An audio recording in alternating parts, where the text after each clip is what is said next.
o professor Bernardo e a professora Olga. Professora Olga. Tá? Então, nós temos quórum e vamos começar a trabalhar.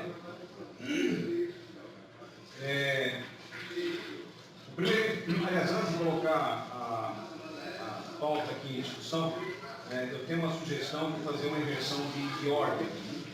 Colocando no item 3, a apresentação do plano anual de trabalho, após o item 5 da nossa pauta. E podemos colocar dessa forma, gente? Consultando uma indicação. Obrigado, professor. Só encostar a porta aí, professor. A objeção é colocar a discussão, a apresentação do plano anual depois da convocação da Assembleia Geral. Não tem problema, já que os outros são mais informes do que discussão, né? Isso pode gerar um pouco mais de discussão, a gente precisar de mais tempo. Ok? Ok. Então está aprovada essa alteração da ordem da nossa pauta.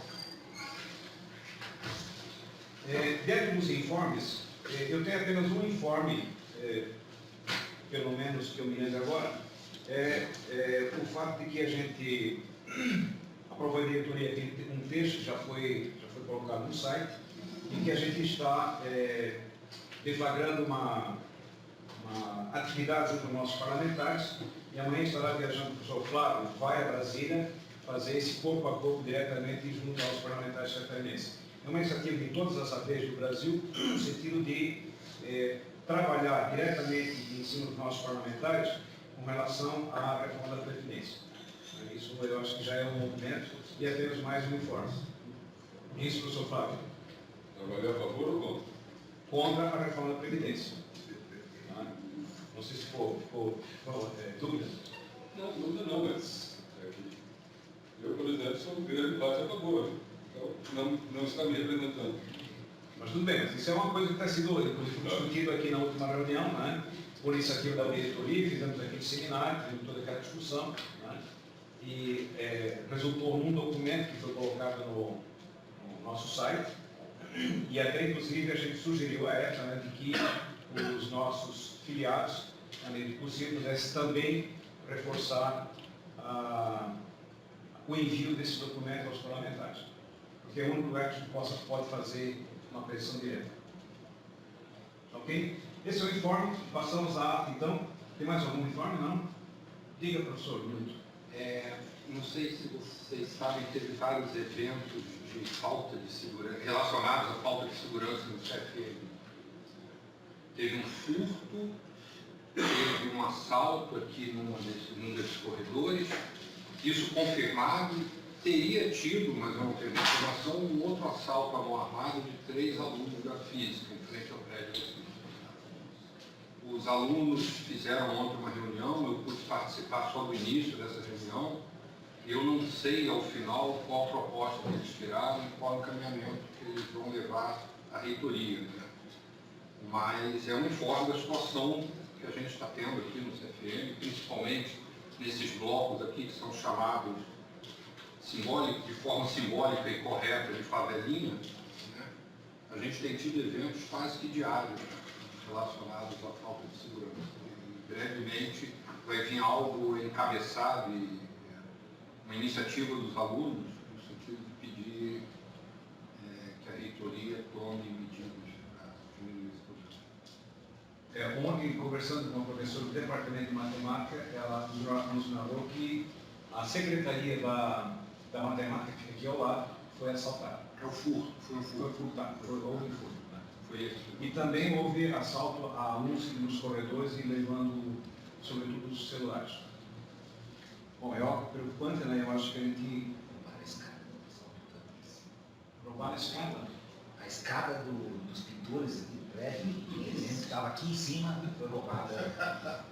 Ano passado, roubaram 12 computadores da pós-graduação do SED, do laboratório dos alunos. 12?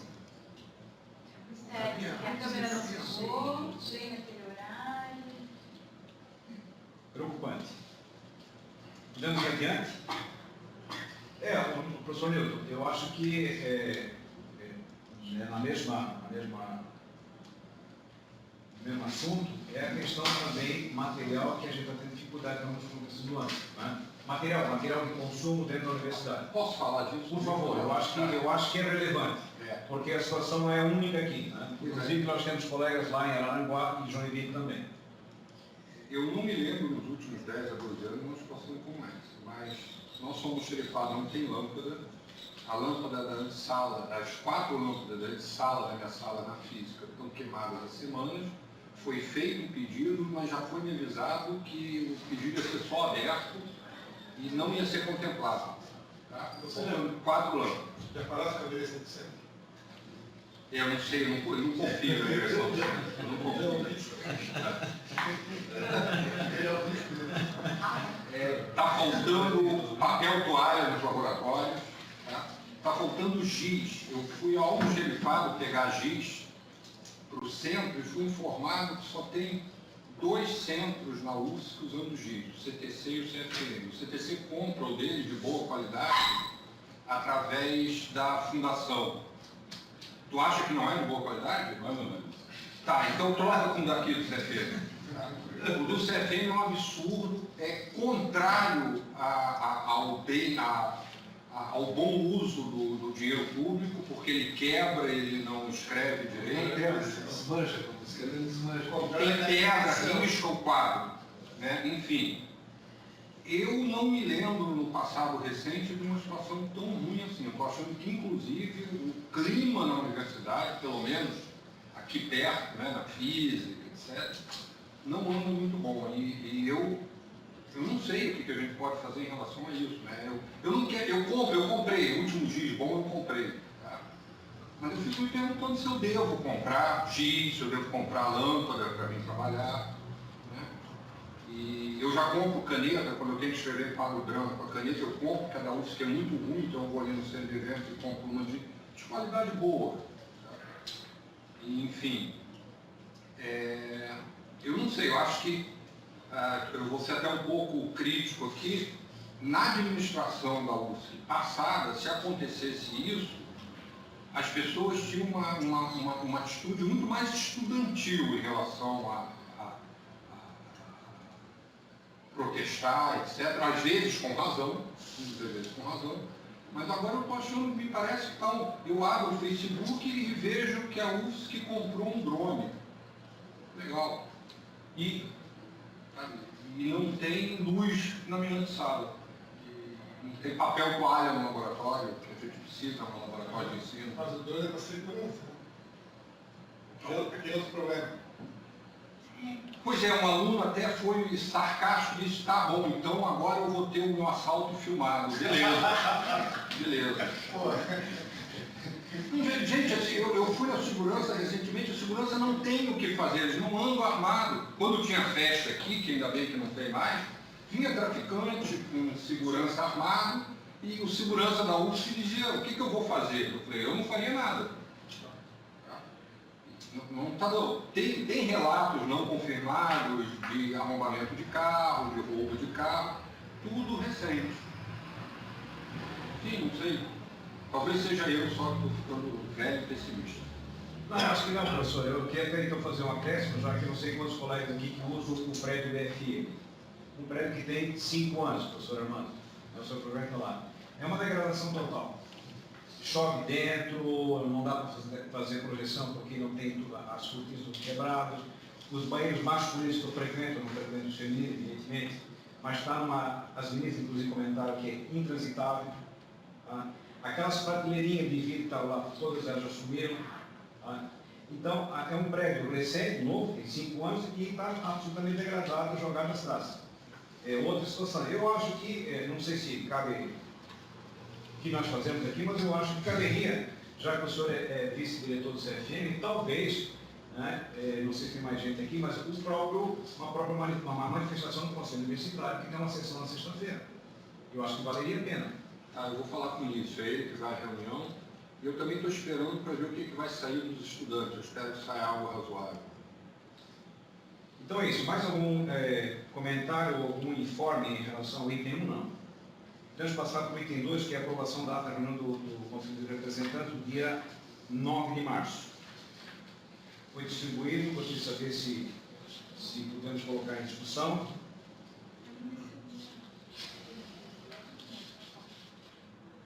Estava aí na mesa, professora. Não, a ata foi só por e-mail. Por e-mail? Não, mas foi Não, mas tem. Tem? Temos aqui. Eu tenho aqui, professor. Ah, tá. Pega esse.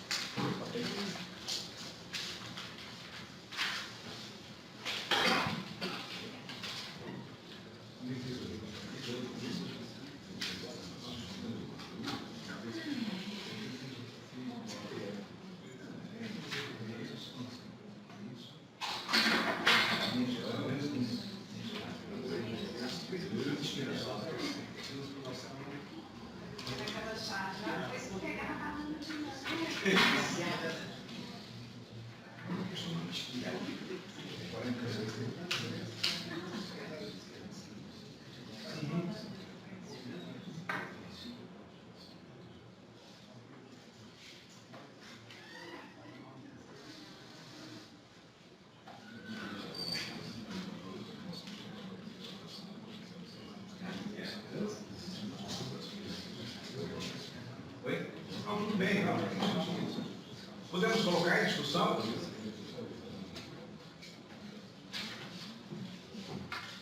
Professora Soraya. Então, eu queria mesmo olhar aqui quais foram as deliberações, né? Porque eu até estive aqui nas vésperas dizendo que eu não poderia estar no dia, que eu iria mandar alguma coisa por e-mail e acabei não conseguindo, porque eu estava véspera de coleta de dados, uma pesquisa empírica, então foi um pouco tumultuado. Com relação a, eu já foi decidido, enfim, eu acato que a maioria decidiu, obviamente, né? Mas eu vi que foi aqui deliberado por sediar o encontro, o terceiro encontro nacional de assuntos da aposentadoria do PROIFES. Sim. Eu queria só pontuar que a PUFES, que até onde eu sei, não é parte do PROIFES, né?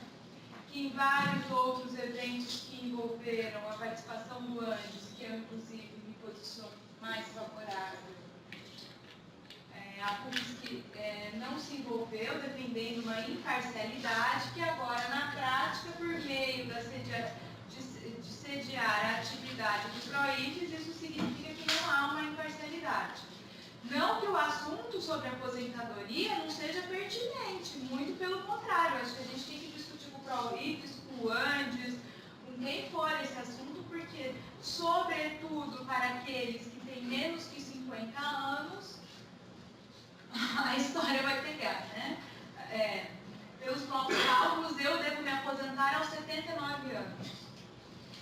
Então, acho que é um assunto da maior pertinência. Entretanto, me causa espanto, né, que isso tenha sido aprovado, assim, deliberado dessa forma. Eu queria só colocar o meu estranhamento, né, nessa reunião do CR com relação a isso, né, mas, enfim, vamos discutir, vamos sediar. Há uma deliberação e não é uma carta de decisão da maioria, obviamente.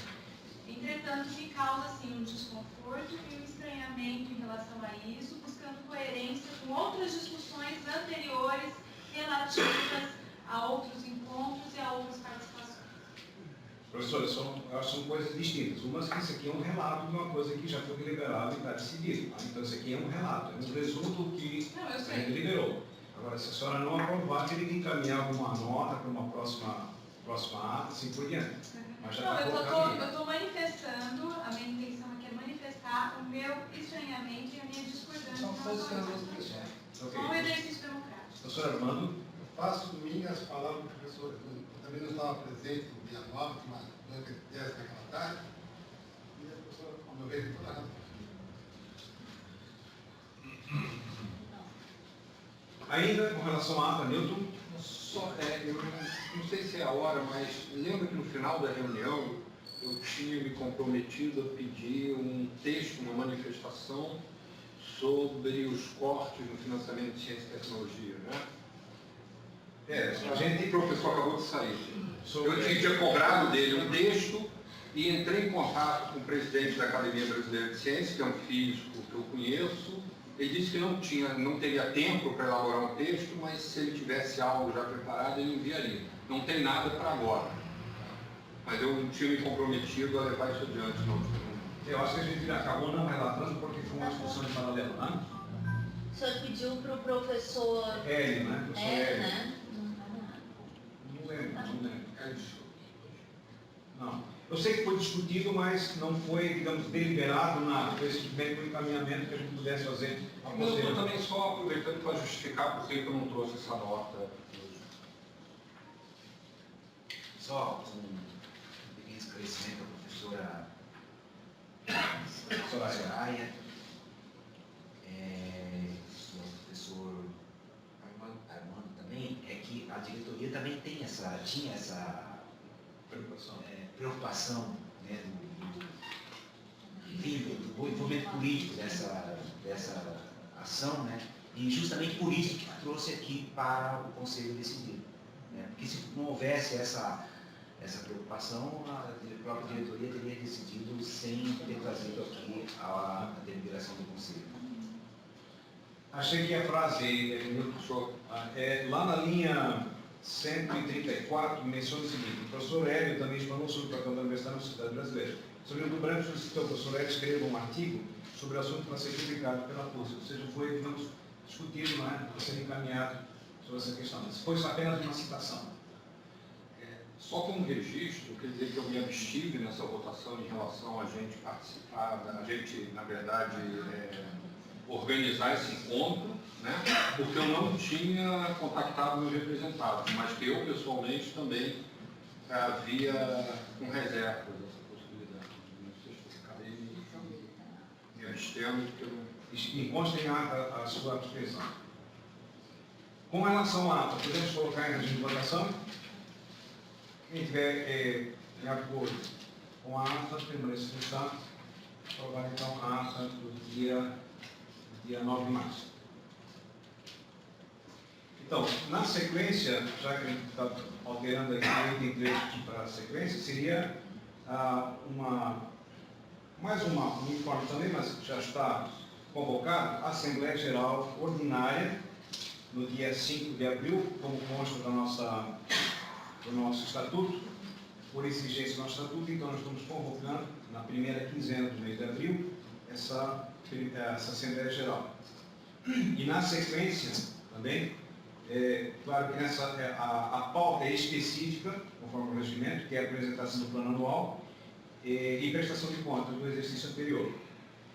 Assim como também vamos fazer hoje, né, essa apresentação aqui, né, para os colegas, como uma espécie de uma prévia daquilo que vai ser levado lá para a Assembleia. E na sequência, né, a gente pode até discutir se for o caso, né, a convocação da Assembleia Geral Extraordinária, às 16h30 de quarta-feira, sobre a reforma da Previdência, em encaminhamento, porque isso aqui foi, digamos, discutido na última reunião e estamos levando então a efeito essas duas convocações, uma ordinária e outra extraordinária, conforme o Estatuto. E, evidentemente, com esses intervalos que são necessários para conferir, digamos, a possibilidade de ter quórum. Podemos colocar em discussão, não sei se tem alguém que queira fazer algum comentário em relação a esses dois itens, que é a convocação da Assembleia Geral Ordinária e a Assembleia Geral Extraordinária. Lembrando que a extraordinária é um ponto específico, que é a reforma da Previdência e encaminhamentos. De certa forma, dando continuidade, aquele evento que a gente realizou no dia 13, se não me engano. Dia 14. Às 14 horas. Lá no auditório da reitoria. Aliás, as duas assembleias serão também lá no auditório da reitoria. Ninguém quer discutir? O pessoal está colocando, é outro que está lamentado com problema de som, com problema de guarda-show. O melhor auditório, quase que o melhor, né?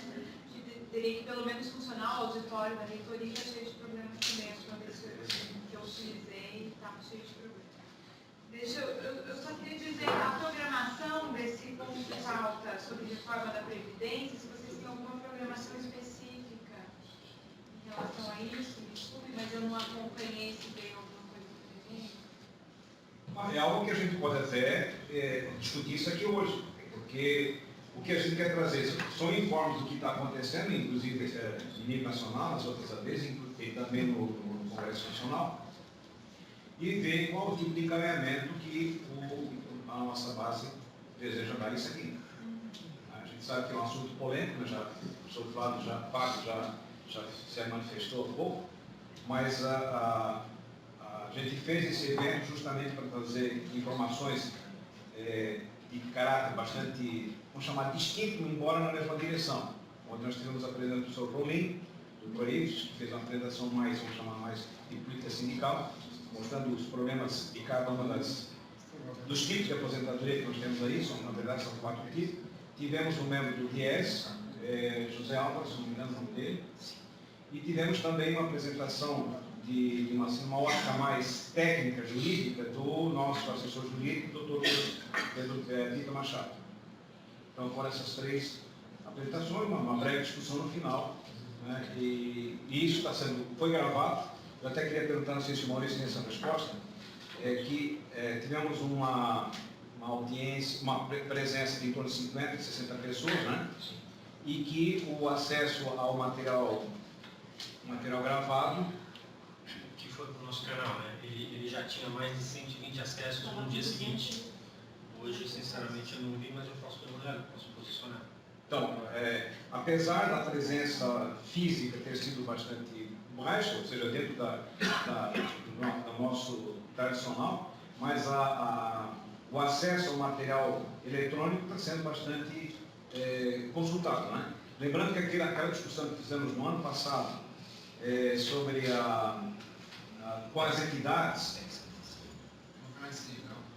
do sindical, foi dia 1º de setembro, nós temos mais de 1000 consultas, não é isso, Maurício?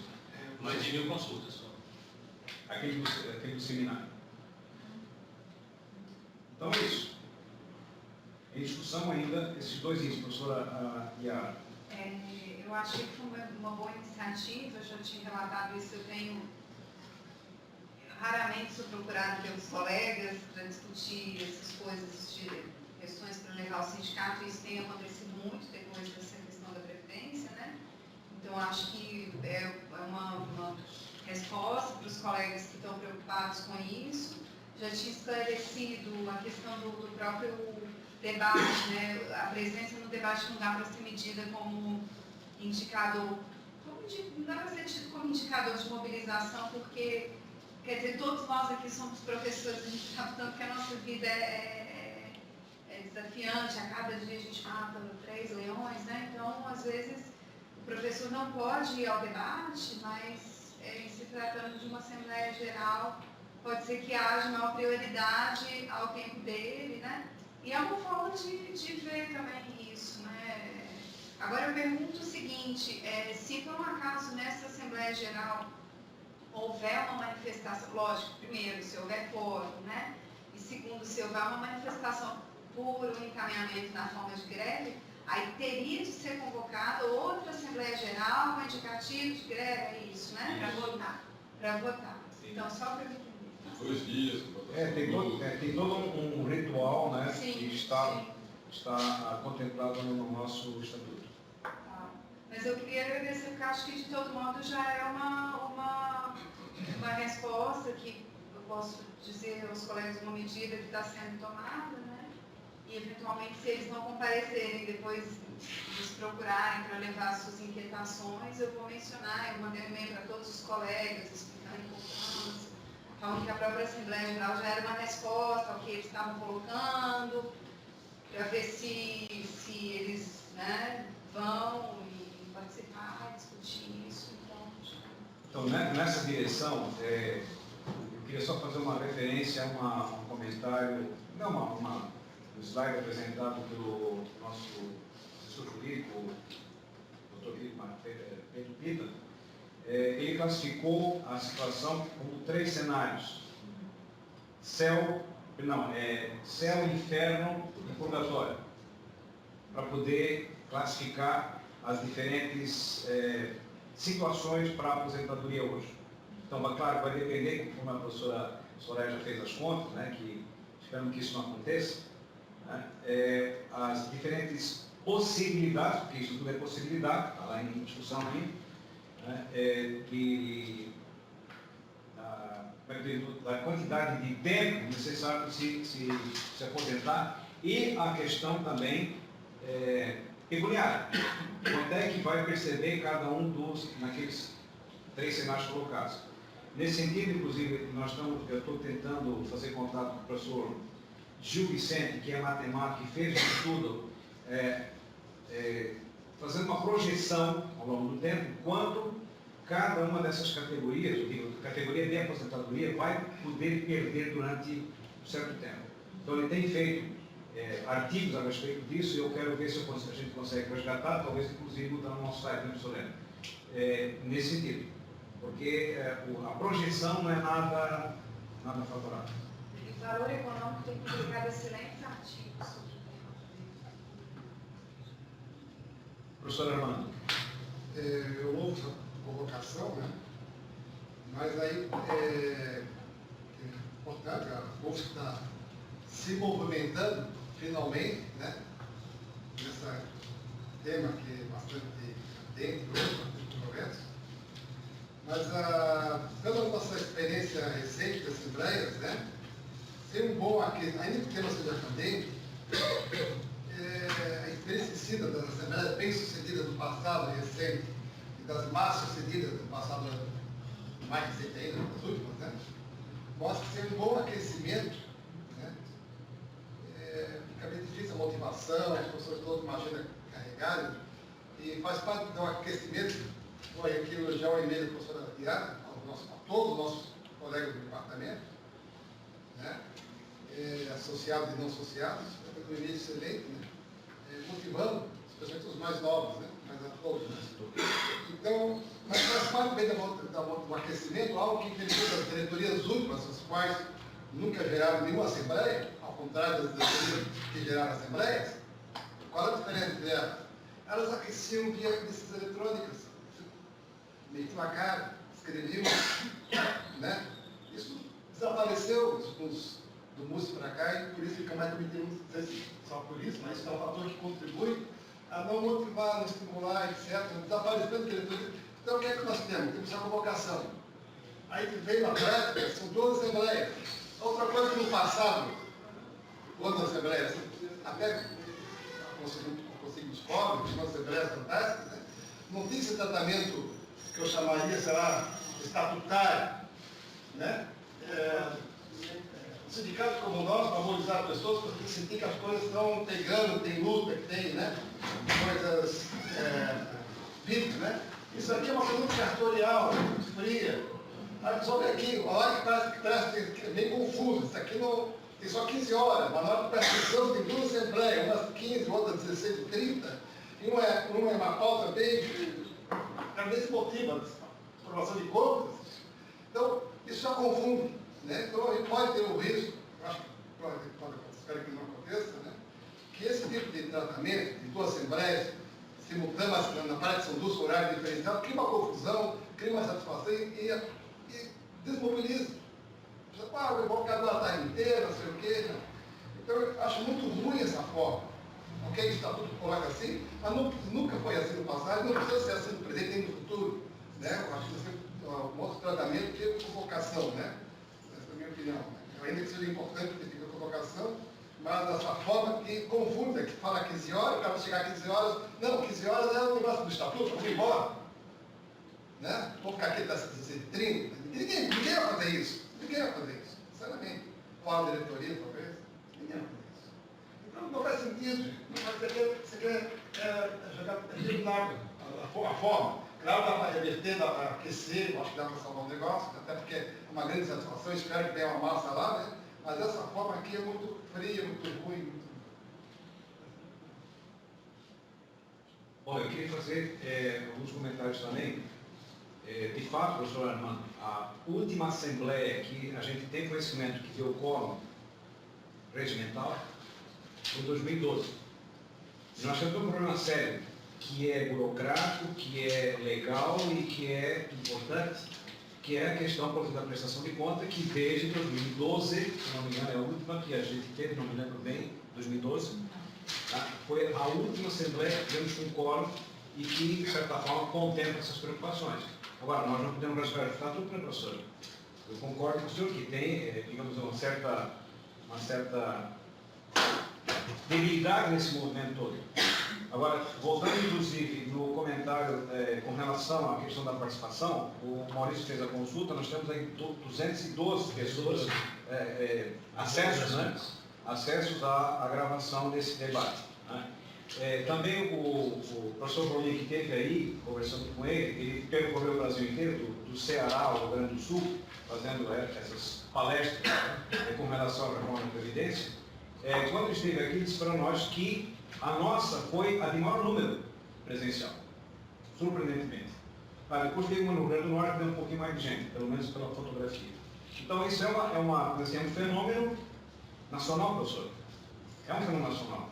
A mobilização é difícil, a gente sabe disso. Tá? E esperamos que a gente possa, né, vencer essa inércia. Professor Soraya. Eu fiz desculpa, eu tenho que sair, eu tenho aula. Agora eu estou com aula na quarta e na segunda assim. Então eu infelizmente não vou poder ficar. Mas eu queria só colocar uma coisa que eu tenho observado há um tempo, mesmo antes de ser filiada à UFSC, em relação a, eu lembro dessa Assembleia de 2012, na época eu era professora do NDI ainda, que eu fui professora aqui no site, professora do NDI, e eu me lembro dessa Assembleia, em que foi aprovada inclusive a greve, por alguns dias, ficou um pequeno número de dias a greve, né? E uma das coisas que eu me lembro, no calor do momento de toda a discussão que ocorreu em 2012, que foi uma greve que, ainda que com muitos problemas, nós tivemos bastante vitória nessa greve, inclusive o titular no final da carreira é uma das vitórias da greve de 2012, né? Foi uma greve que eu considero, ainda que tenha vários limites, algumas coisas a gente não conseguiu, mas foi uma greve bastante vitoriosa, uma greve muito grande no Brasil todo. Uma das coisas que a dificuldade é essa questão regimental da UFSC em relação ao quórum para se deliberar algumas coisas.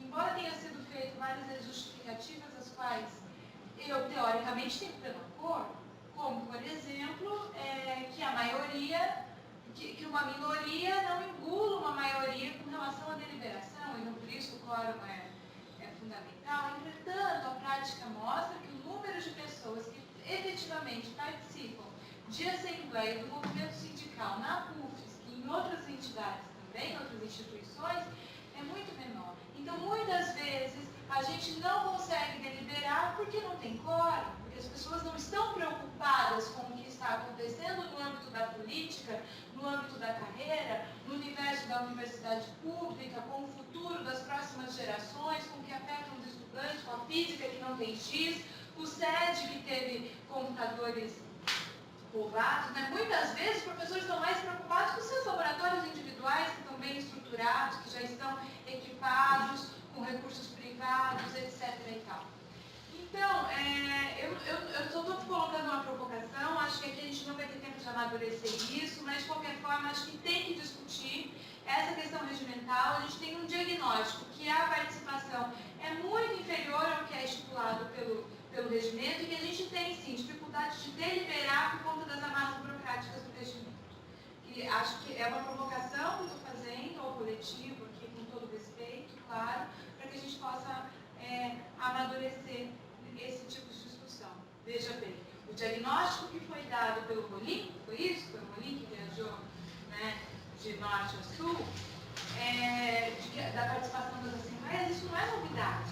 E as assembleias aprovam muitas coisas sem exigir o mesmo quórum que a nossa assembleia, que o nosso regimento da UFSC exige. Certo? Então é só uma provocação, porque eu acho que a gente tem que amadurecer nesse sentido, que nós também estamos sendo refém, amarrados, como se diz, roda presa, né? Pelo estatuto. Eu sou uma pessoa que gosta de encaminhar, às vezes as amarras burocráticas nos impedem de trabalhar. Certo? Então, eu acho que às vezes a gente fica assim também. Ainda que a preocupação que o Armando já apresentou várias vezes sobre minorias e maiorias, eu acredito que seja uma preocupação plausível. Por isso que eu estou fazendo essa preocupação, porque eu acho que a gente tem que amadurecer de fato essa questão. Eu, infelizmente, não estou podendo professor, a senhora vai ter que ser de imediato. Eu queria fazer um comentário, não sei se o professor Armando me permite, antes de passar a palavra. Realmente esse é um nó que nós temos que desatar em algum momento. Essa questão de assembleia presencial, um quórum mínimo, né? Que isso foi, o professor Armando ia passar a palavra para ele, que isso foi da época dele, a montagem desse estatuto, ele teve uma intenção clara, né, professor? Tem uma intenção clara. Então, nós, claro que as coisas são dinâmicas e a gente vê que outras instituições estão fazendo adaptações de regimento bastante interessantes. Eu vou citar pelo menos 3 que eu conheço.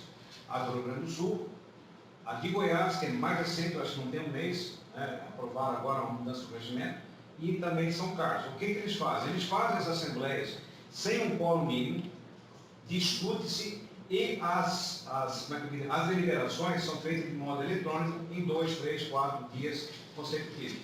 Então, ou seja, referendado eletronicamente.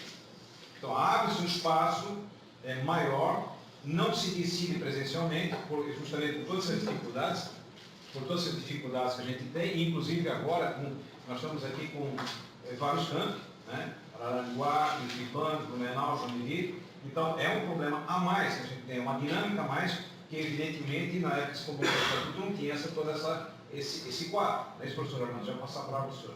Então, eu acho que é bem-vinda a sua análise, professor, a sua crítica, e eu acho que é um imbróglio que a gente tem que resolver o mais rápido possível, até para tornar a coisa talvez mais dinâmica, mais inglesa. Professor Armando, por favor.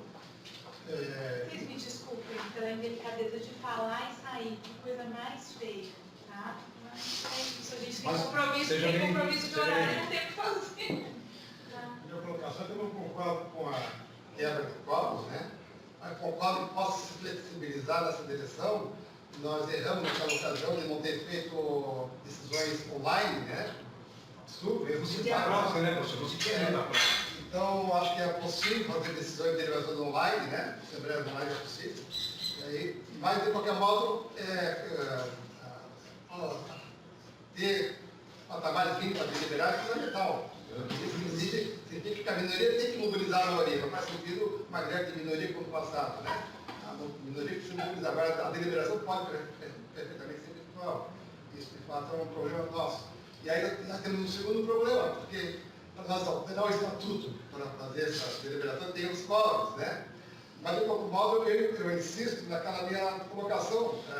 Não precisaria, ao meu ver, ter feito a convocação dessa Assembleia agora, dessa forma, partindo com toda a Assembleia. É uma Assembleia só, na prática, com um quadro mínimo de 5% às 3 horas da tarde. Tem que ser assim. Isso aqui atrapalha, dá um ruído. Mas temos de novo o estatuto de uma marra, professor. Nós temos que obedecer o estatuto. Tá? Eu tenho escrito, professor Nilton e professor Fábio. Eu queria só colocar uma reflexão e uma provocação. Sabe? Por que a gente instituiu os quóruns?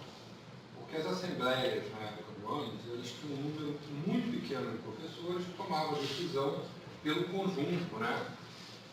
Alguns colegas não viam isso como uma preocupação, no sentido que, se 30 professores tiravam uma greve, o sucesso ou não dessa greve dependia dos outros professores que não estavam lá aderirem. Eu tive exemplos de greves chamadas por 50 professores que tiveram uma adesão muito grande. E greves chamadas por 50 professores que se resumiram a esses 50 só. Tá? Mas a minha provocação é o seguinte, a gente, na prática, acabou substituindo isso pelo quê? Pelo Conselho de Representantes. Eu acho que nós somos menos representativos ainda do que aquelas assembleias. Pelo menos não podemos decretar greve, né? Pois é, então, a gente está apontando num sentido só. É fácil a gente não decretar greve, a gente não chamar a assembleia, mas o contrário é difícil. Tá? De novo, com uma representatividade que talvez seja menor do que daquelas assembleias. Eu continuo criticando aquelas assembleias pequenas, tirando propostas e encaminhamentos que não estavam de acordo com a maioria. Eu não acho que isso mudou. Para ser coerente com o jeito que eu pensava, que ainda é o mesmo, eu faço a mesma crítica a gente aqui. Professor Fábio. Eu só queria lembrar, né, uma provocação, mas eu acompanhei bem de perto todo esse processo de mudança de regimento. Eu fiz parte, junto com os colegas da Armando aqui, mas eu fiz parte da comissão que fez uma consolidação, tinha uma proposta de regimento da diretoria, outras propostas, depois aquele negócio de tentar contemplar. Sistematização. O nosso ex-presidente da PUSC, o presidente do antes, que esqueci o nome dele agora, Paulo Riso, fazia parte da comissão, eu, Paulo Riso, mas não professor, colega sobre regimento. Acompanhei bastante aquilo.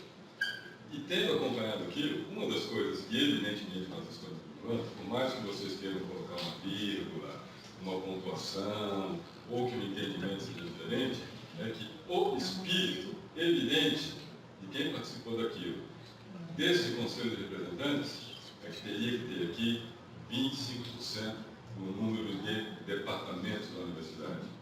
Então, esta reunião aqui, à luz de todo mundo que participou desse negócio, do que estava na cabeça de todo mundo, isso aqui não tem fora do jeito nenhum.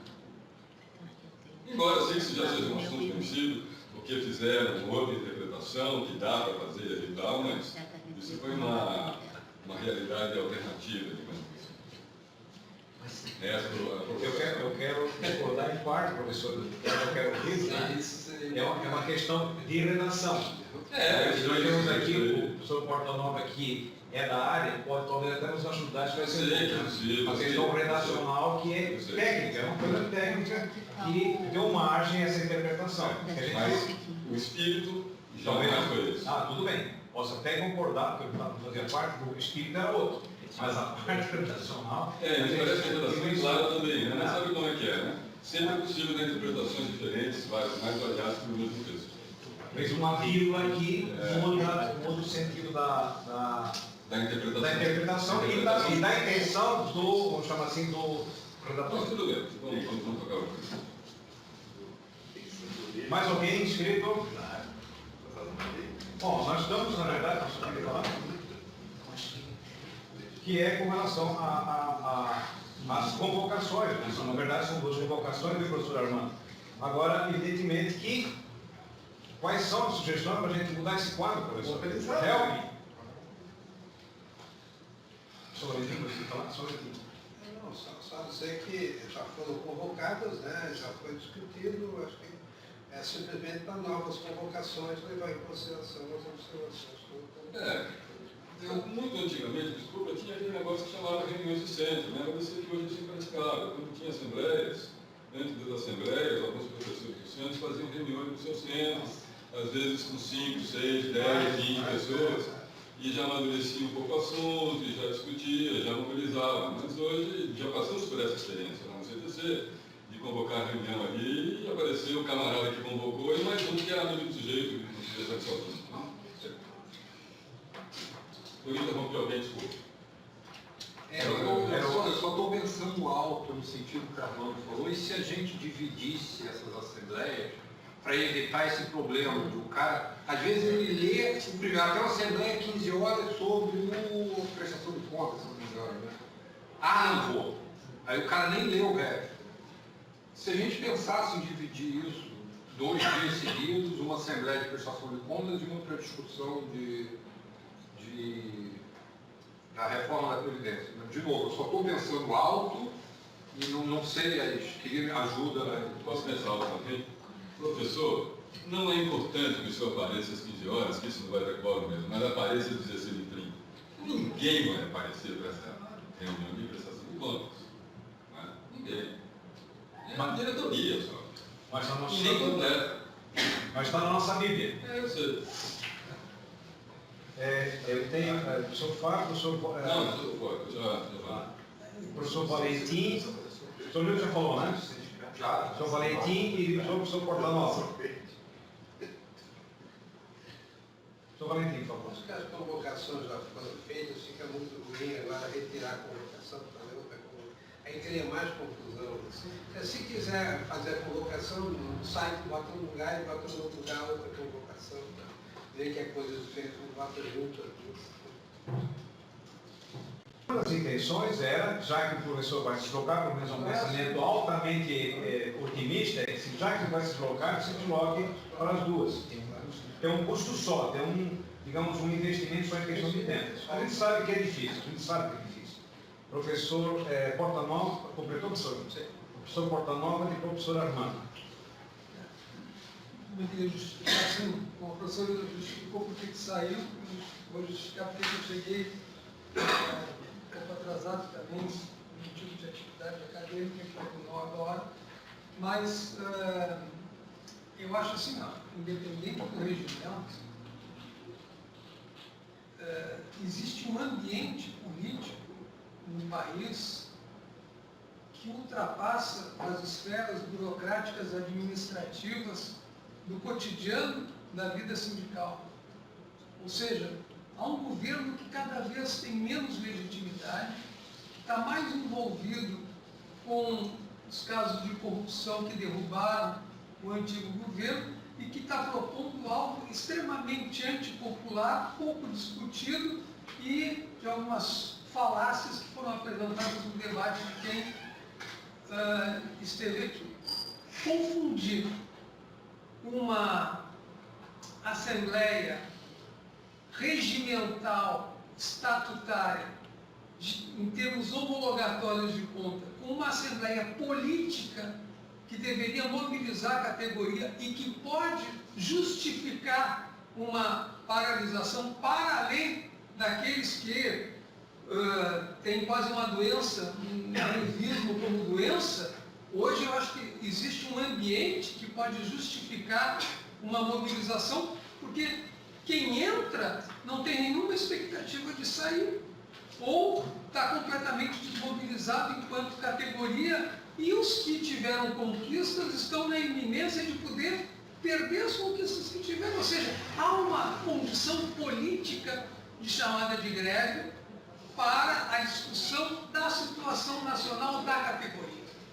Aí é que assim, há que se separar essas duas coisas para que volte a ter a legitimidade que o sindicato tem enquanto aquele que representa a categoria. Qual é o risco nesse processo? Isso está muito claro. Se o trabalho que foi feito da gente ter um sindicato autônomo, desvinculado da ANGS, fraquejar a defesa da categoria, com maior legitimidade, aqueles que sempre foram os anunciantes do caos podem surfar nessa boa onda. Se a ANGS chamar uma assembleia, mobilizar mais que a CUFES que chamar, e conseguir mobilizar e paralisar, independente da nossa assembleia, há um problema não mais de legalidade, mas de legitimidade. Esse é o risco que eu vejo assim nesse momento da gente ser por demais instrumental, por demais burocrático, quando o momento está fervilhando.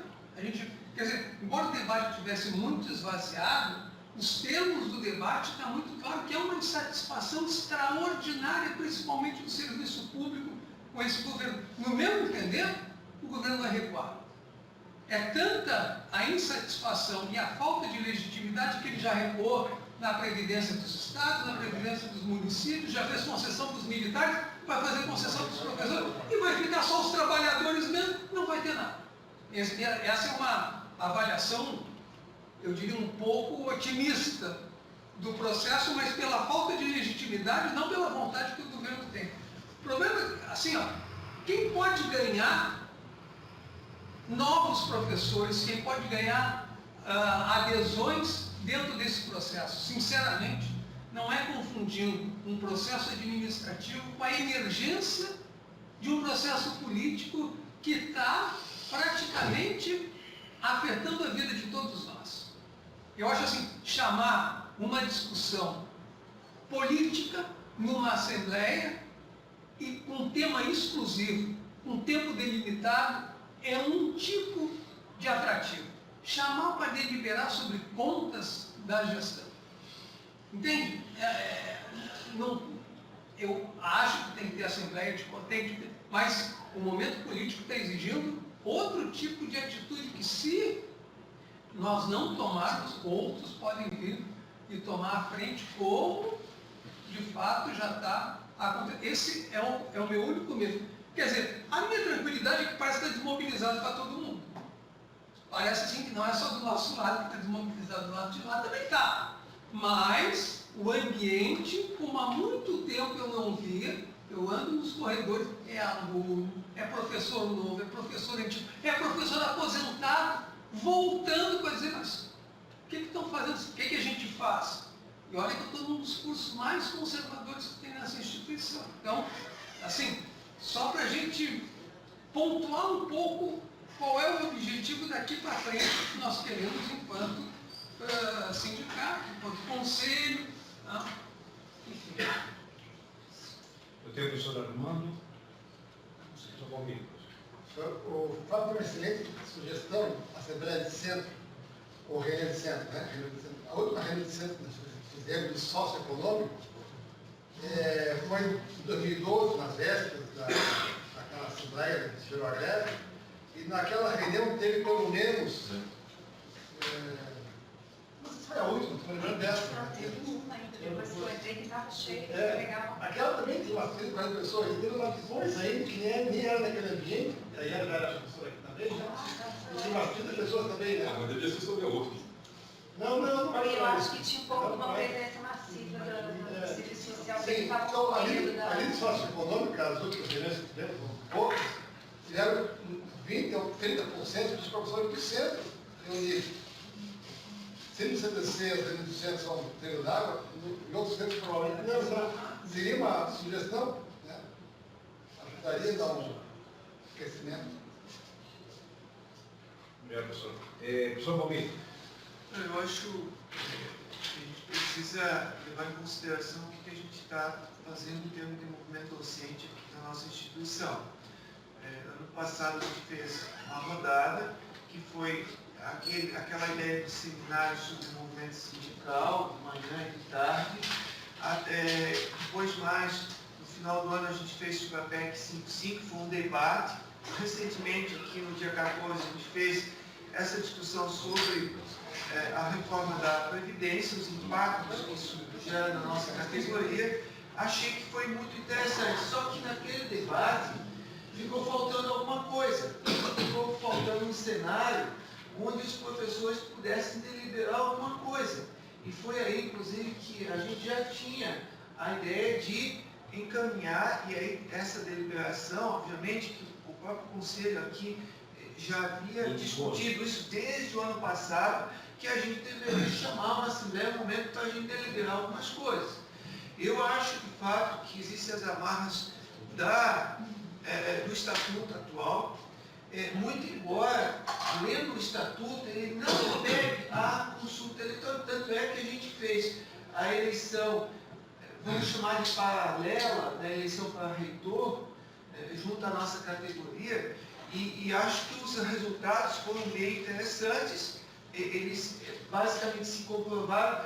Houve, inclusive, o entendimento das duas chapas passadas que concorreram para a FUSC, no sentido da votação ser eletrônica.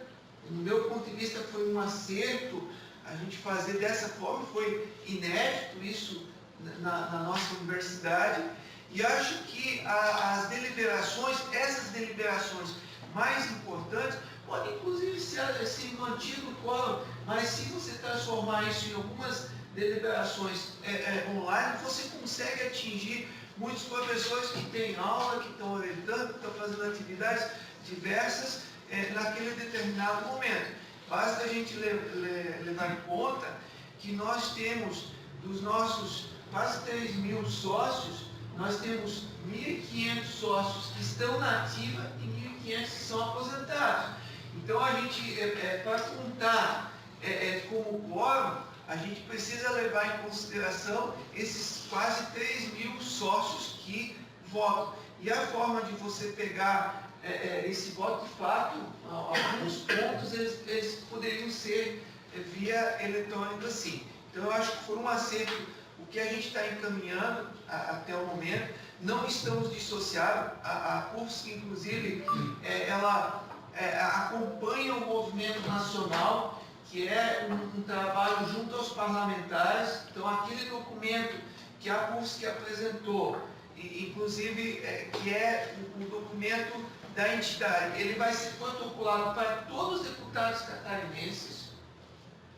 O professor Flávio está indo para Brasília, ele vai ser protocolado, e junto à frente parlamentar também, né, professor Flávio, ali, e ele vai tentar, nesse trabalho aí dessa semana, já atingir um certo número. Não vai conseguir muita coisa, mas é um trabalho que está se fazendo, então a gente não está dissociado de um movimento nacional, muito embora a gente também queira resolver essas questões aí, como representação nacional, que a CUFSC se ressente disso, e também se ressente de um estatuto que ele seja mais flexível no que se refere às deliberações.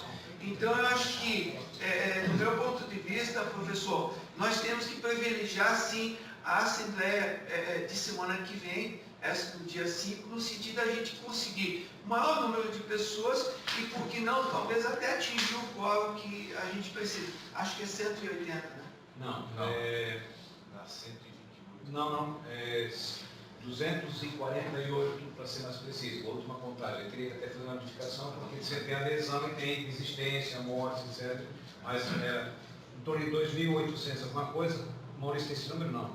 Se eu não me engano, era 140. Em torno de 140, 5%. Nós temos em torno de 2.800 afiliados. Afiliados, 2.800 e poucos, 2.830, 5%. Então, por isso é que eu faço a conta que 5% corresponde mais ou menos 140 professores. Lá em 2015, quando a gente tentava naquela Assembleia, nós chegamos a girar, em termos de presença, até 100 e alguma coisa. Mas era 125, 128, e de lá para cá houve acréscimo, né? O Maurício tem esse controle. Nós estamos em torno de 2.830, se não me engano. 230. Por isso é que eu... Não, é só grosso modo, só para a gente ter uma ideia. Então é um número significativo, sabe disso? Evidentemente que a nossa intenção, a intenção dessa diretoria, é sim mexer com essa questão estatutária. Não sei como ainda, como é que a gente pode enfrentar isso, porque também é um nó, né, professor Armando? Como é que a gente vai conseguir mudar o estatuto se a gente precisa desse quórum mínimo? Se a gente puder flexibilizar da forma como essas instituições que eu mencionei, que é São Carlos, que eu me lembro agora, São Carlos, Goiás e Porto Alegre. Tá? Veja bem, Porto Alegre hoje está, a CUFSC de Porto Alegre está com, se eu não me engano, são 12 instituições na região de Porto Alegre e até a Serra Gaúcha, uma associação. Então, digamos, um universo bastante grande que eles tentam fazer esse tipo de trabalho, que eles fazem, evidentemente, consultas eletrônicas. Não sei se concluiu, professor Gomes. Sim, eu concluí. Professor Armando? Só depois de fazer uma questão ao professor Portanal, mas eu passo a palavra para o senhor. Esclarecimento, a informação do professor Flávio vai para a mobilização amanhã em Brasília? Não, nós vamos mobilizar, na verdade, para esclarecer, a gente vai protocolar junto aos parlamentares catarinenses o nosso posicionamento da CUFSC quanto à reforma da Previdência. Só para entender, porque, pensando aqui, dialogando, né? Quinta-feira, Brasília está esvaziado, os deputados não estão mais lá. Então, eu dei uma estratégia. Então, a estratégia de Brasília, a tática de Brasília, é terça, quarta-feira, né? Ali que é o miolo, né? Então, ir para Brasília amanhã para ir para Brasília, para protocolar, também não sei se... Mas ele vai para um outro evento. Tá, então tem outra coisa. Então, isso aqui falar. Que na verdade me permite, professor Armando e caro colega, passar uma metodologia para isso. Quando eu estive ali no sócio econômico, nós tivemos projeto de extensão trabalhando com o poder legislativo. Também trabalhei na UNB e tive algumas participações dentro do Senado com meu amigo James Giacomoni. Então eu desenvolvi uma metodologia para me garantir das quinta-feiras. Posso lhe repassar. Devo lhe dizer que dos senadores já me responderam e dos 16 parlamentares, em mais ou menos 10 minutos depois de ter desenvolvido, já tinham 6 respondidos diretamente. Eu posso depois lhe passar a metodologia e provar a aderência. Não faço coisas ao acaso. E qual é o evento? Como? Qual é o evento que levou a viagem? Os eventos são do IAP e o PROIFES para acompanhar planejamento para esse seminário, o terceiro encontro de aposentados, que será em setembro, que terá efeitos financeiros conjuntos entre o PROIFES e a PUFS. A promotora é o PROIFES, mas quem abriga o evento aqui no Florianópolis é a PUFS. Então faz necessário o diretor financeiro tomar conhecimento do que está por vir. Nesse sentido, professor. Acho que aí sim faz sentido a viagem. Sim, mas a viagem ela é combinada com... preparado uma coisa, sim, vai fazer o aproveitar o delicioso. Exato. Agora isso foi como da viagem. Até agora... Mas também tem outro evento aí da semana que vem, tem todos os dias da semana agora tem eventos. O professor faz questão de passar a metodologia, que é o mais importante, para amortecer as quintas-feiras parlamentares. Eu vou titular assim. Mas isso não tira a questão de que está esvaziado, que a viagem se fica por outra coisa, não pelo motivo que foi colocado. Né? Tá bom, está esclarecido. A dúvida foi esclarecida. Queria falar para o senhor Valmir? Primeiro, professor, ok. Não, é o seguinte, com relação à questão do nosso estatuto, a gente tem um compromisso chave aqui, um compromisso principal da nossa diretoria de investir o máximo nesse ano agora, no primeiro semestre, até o final do primeiro semestre, para mudar esse problema dessa amarração que a gente tem. E o que está pensado aqui pela diretoria é fazer inicialmente as mudanças estatutárias que a gente pensa nessa direção aí de participação à distância e votação eletrônica, etc. Enfim, desamarrar o estatuto para permitir essas participações e, ao mesmo tempo, facilitar o quórum. Só que para isso, antes, a gente precisa fazer a redação das mudanças, né, na comissão para isso, talvez até o professor Fábio pudesse ajudar nesse sentido, né, ter o que a gente vai levar à Assembleia para mudar, uma data, e a partir daí, tendo essa data e essas mudanças, eu me proponho, tá, já falei diversas vezes nas reuniões da diretoria executiva, de a gente sair uma cruzada aqui pelo campus e pelo interior, né, falando, ó, tal dia, tal hora nós vamos fazer essa assembleia, nós estamos pedindo aí aos professores que façam o máximo, né, vamos nos ajoelhar naquele deles, ó, vá na assembleia, que é importante para que a gente possa mudar esse estatuto, né, fazer uma motivação muito assim, pessoal mesmo com eles. A gente está já mapeando os dias que os professores têm reunião departamental, né, para ir lá nessas reuniões pessoalmente colocar essa preocupação, né, mas aí já levar o dia, ó, vai ser tal dia, tal hora que a gente vai querer isso, né, levar a ponto para, enfim, os professores virem aqui e a gente resolver. E um outro compromisso chave também, que eu não falei até agora, não tinha falado posteriormente, que depois ia ter ainda aí a questão do plano, as ações que a gente pretende fazer, né, durante esse ano e ano que vem, de um outro compromisso chave, que é levar à Assembleia a demanda de que o nosso sindicato participe ou não de uma federação nacional, né, ou fica como está isolado, ou participa de um, ou participa de outro, ou cria um terceiro, enfim, o que o povo quer, né? E essa é um segundo tema que a gente tem que, enfim, levar para o povo docente aqui para decidir. Eu tenho escrito aqui, professor Valmir e professor Nilton, só para lembrar o seguinte, que no ano passado, professor Armando, nós fomos convidados para participar de uma reunião junto com o departamento de administração, o CAD, né? E foi uma experiência muito interessante, que o assunto na época, que era, se não me engano, acho que era aquela resolução sobre as progressões, clean burn das progressões. foi bastante interessante. A gente tinha a reunião formal, nos cederam um certo tempo, e nós estivemos lá, e eu acho que foi bastante produtivo naquele momento, naquela reunião. Eu acho que essa metodologia, eu acho que pode funcionar. Tem o professor Valmir e o professor Nilton, na sequência. Já desceu? Professor Nilton, então, por favor. O que eu vou falar agora foi muito motivado pela fala do porta-voz. Primeiro, eu estou vendo aqui uma tendência a gente burocratizar essa reunião enorme. Nós somos representantes. O que pensa o nosso representado? Não sei se a gente está conseguindo dizer isso agora. Eu não consigo dizer, a não ser de uma maneira um pouco qualitativa. Tá? Se a gente não sabe o que pensa o nosso representado, o que nós pensamos sobre as questões que estão colocadas aí? Eu ouvi o Antônio Fábio falar que ele tem alguns pontos da reforma da Previdência que ele é favorável. Eu queria discutir isso também. Tá? Eu não entendo, quer dizer, o Fábio é um cara inteligente, é óbvio, tá? Então ele pode me explicar algumas coisas. Tá? Eu não entendo, então agora eu vou falar de política. Tá? Nós temos uma proposta aí de 49 anos de contribuição para a pessoa se aposentar com 80% do salário. Não é com 100%. Aquilo é uma mentira da pessoa que está ocupando a cadeira, que não devia estar. Tá? Não é com 100%.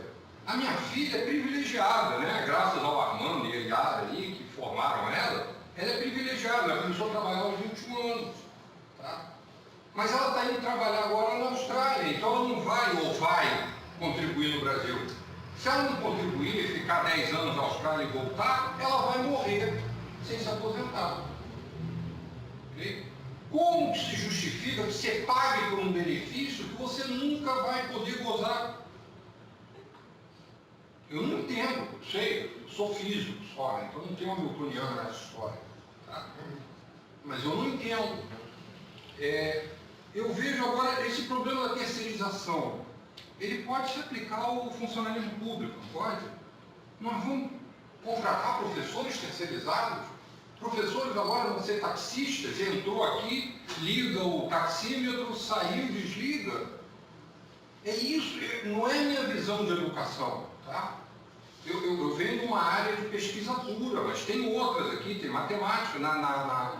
Na engenharia mecânica, o Felipe fazia pesquisa pura também. E talvez outras pessoas façam. Porque o professor vai vir aqui, vai dar aula, a gente vai virar espaço de sala. Não sei, mas tem a possibilidade. E me assusta que o meu dirigente até agora não tenha dito, não tenha se manifestado contra isso. Tá? Existe, ou não existia essa possibilidade, existe uma visão diferente. Substituto é isso? Pois é, a gente briga com o substituto, o nosso departamento tem um só atualmente, já teve muito mais. Existe essa possibilidade, daqui a pouco entra um reitor muito afinado com o governo, um pouco mais conservador ou medíocre como o atual, e o cara resolve contratar professor terceirizado. O cara vai vir aqui para dar aula, ele não faz pesquisa, ele tem pouca ligação com a instituição. Eu não quero comprar equipamento para eu poder trabalhar, mas eu já faço isso. Tá?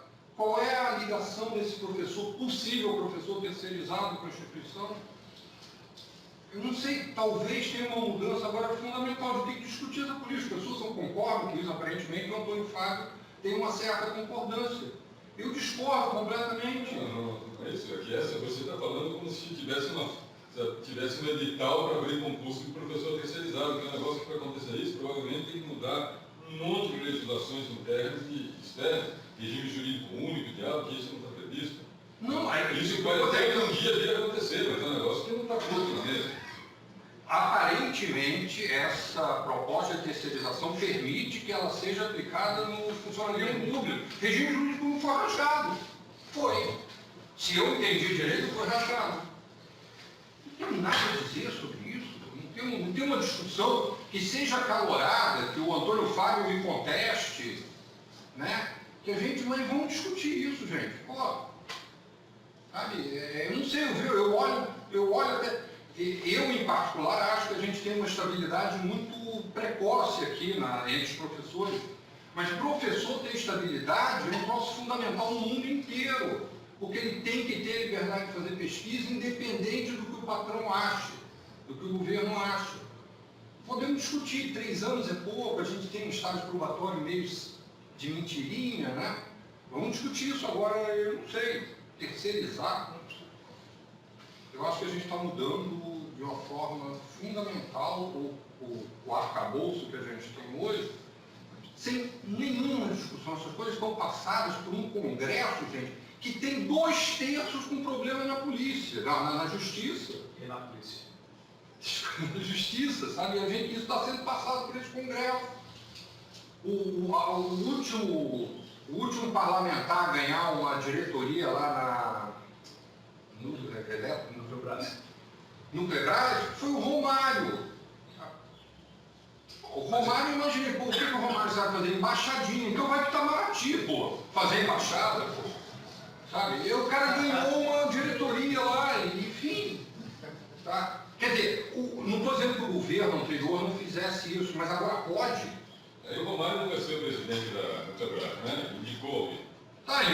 Ele é absolutamente capaz de indicar alguém, eu tenho certeza que vai ser uma pessoa da mais alta qualidade. A analogia com a embaixadinha não está com nada, né? Porque tanto faz ele indicar como qualquer outro desses. A embaixadinha era uma brincadeira até de mau gosto com embaixada em Itamaraty. Desculpa se eu não me expliquei direito. Não, mas eu não quero você contra o Romário, porque assim, político como o Cristiane, picareta qualquer indica, não tem problema agora, não tem tanto problema. Agora o Romário não pode indicar? Não, para mim tá claro o escárnio. Tá? Pode ser que esse Pisciani, que eu não conheço, seja ruim também. Está preso. O Romário, até fez um bom trabalho em relação a pessoas com deficiência. Fez um bom trabalho. Tá? Pisciani vai estar preso. Pisciani filho é ministro. Preso não, só foi conduzido coercitivamente. Sim, tudo bem. Não Viu, sei como completou? Eu acho que eu completei. Tá, tudo bem. Poxa, é interessante. Em todo caso, eu tenho a inscrição do professor Valentim, mas eu queria, na fala dele, encerrar então, esse bloco para a gente passar a apresentação do... Oi? Tem outro bloco ainda? Tem. Os planos e a apresentação de conta. E é estatuto. Tá? Então, professor Valentim, por favor. É só colocar aqui, existem situações em que é necessário a terceirização. Terceirização houve aqui no Hospital Universitário, a FEU contratava os médicos do Hospital Universitário, porque não é possível contratar diretamente lá, porque tem que abrir concurso e o médico precisa para amanhã ou para depois. Então, existem situações em que é necessária a terceirização. Ok? Podemos, então, passar a apresentação do plano anual, do plano do trabalho e depois também a prestação de contas? Podemos fazer isso? Aí eu pedi para os meus colegas da diretoria fazer esse...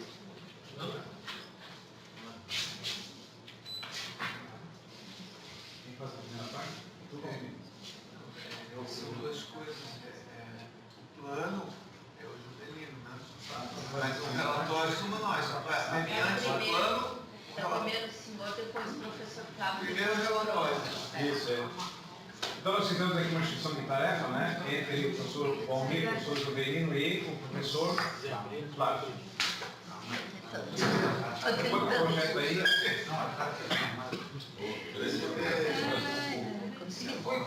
Eu ia fazer uma provocação para o senhor, mas não deu mais tempo. Alternativas para essa atividade. Vamos ter mais tempo para isso. Já bom. Gente, a ideia de nós fazermos essa apresentação, nesse relatório, ele contém duas partes. Um é o relatório de atividades de 2016 e o outro um relatório das contas de 2016. Então a gente subdividiu e aí eu faço a parte primeira e o professor Flávio, que é responsável pelas finanças, faz a segunda parte. Então pode ir. Nós tivemos em 2016 216 filiações e 32 desfiliações. Tá? Foram 29 reuniões de diretoria e 10 reuniões do conselho de representação. Sim. O que impactou 2016? Acho que todo mundo está lembrado que foi um início do ano bem conturbado, que a gente chamou de turbulento. turbulento por conta da questão da URP. Então foi um momento de muita atividade da UFSC naquela direção. Então isso impactou inclusive com algumas filiações aí, de forma significativa. Foi instituído então um controle financeiro nas sedes. Eu vou passar muito rapidamente isso aí.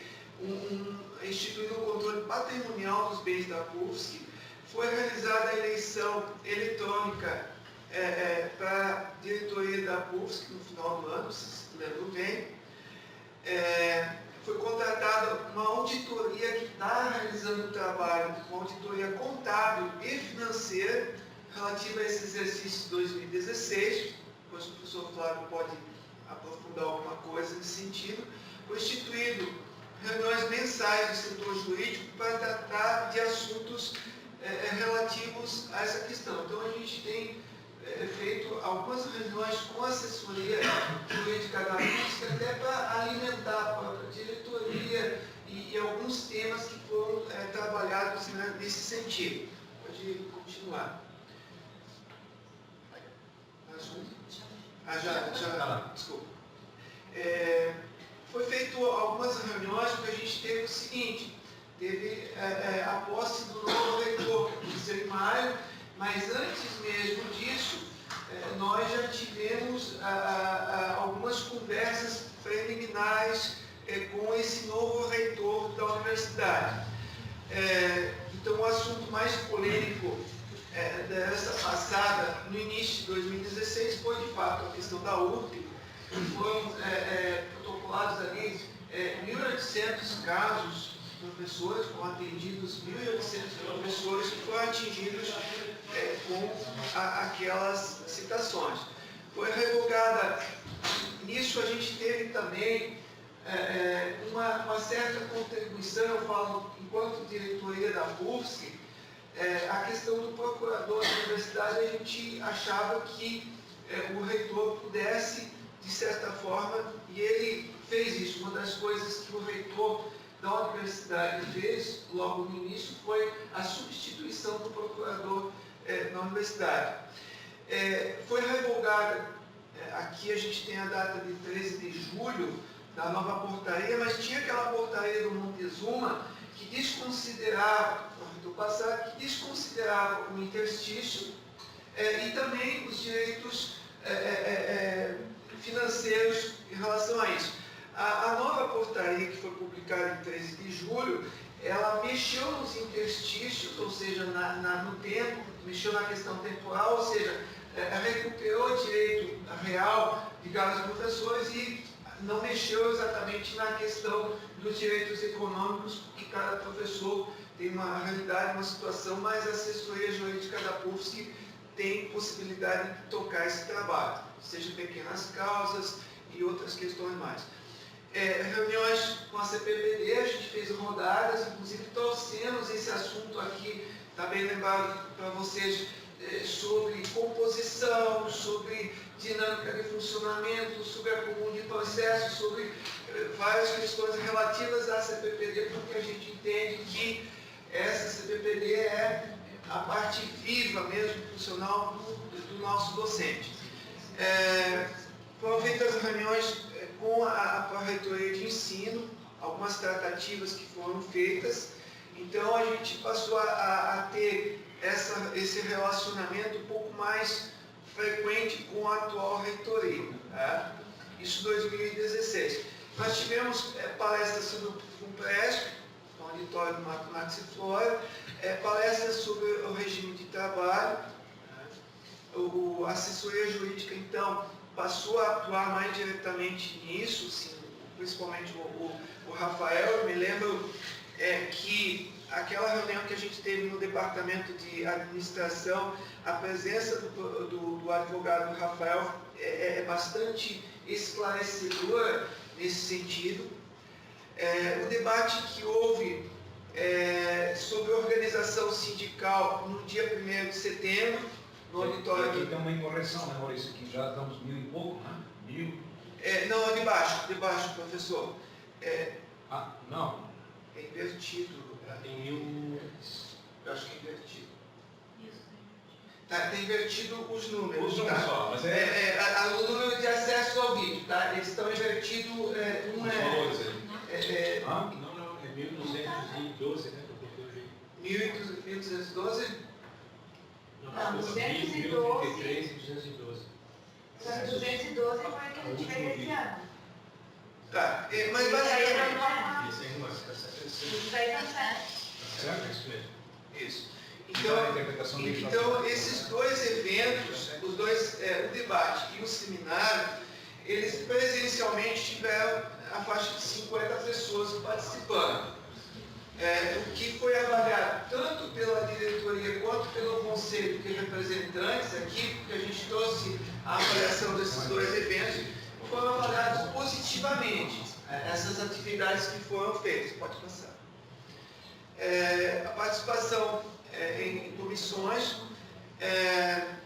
a gente teve sempre participando, e aí é importante esclarecer, que a gente participa hoje como observador nos PROAIFs, como convidado. A gente sempre deixa claro que a nossa presença lá é exatamente para acompanhar o que está acontecendo no cenário nacional, no movimento docente. Tá? Então a gente tem participado dessa reunião de carreira, do Conselho Deliberativo, debate sobre organização, aqui sobre PROAIFs, que teve presença aqui dos professores nossos, nesses debates aqui promovidos pelo movimento docente, pode seguir, reuniões sobre a carreira em abril, viagem sobre a questão da URP para Brasília, para tratar de questões mais relativas àquele problema da URP,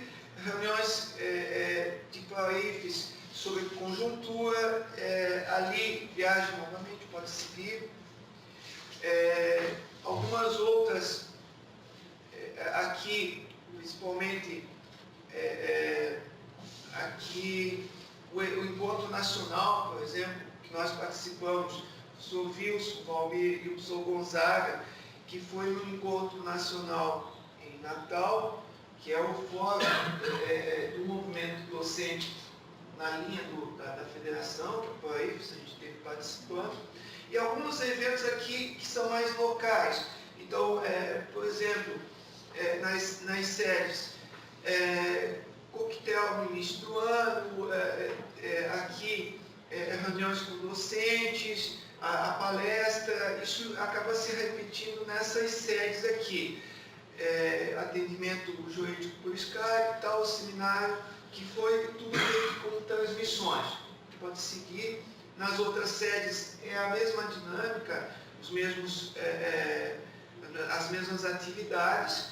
E aí a gente entra na questão jurídica, por exemplo, aqui um pouquinho a ideia dos professores em atendimento.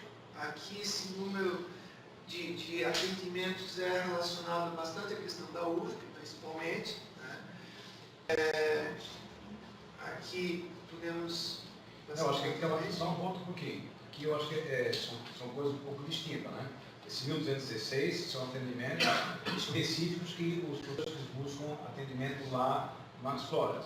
E esse da URP foi toda aquela movimentação em dois movimentos diferentes.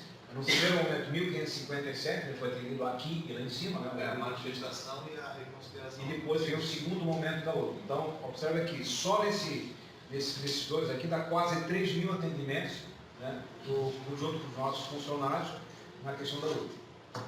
Beleza, das histórias. Então, algumas ações que foram feitas aqui sobre processos judiciais. Aqui tem um grupo enorme de ações. Depois acho que tem um outro quadro que a gente vai mostrar, por exemplo, aqui todas as ações jurídicas em curso, todo um acompanhamento, assim, não cabe nem a gente pegar todos eles, mas dá para voltar. Como tema, né?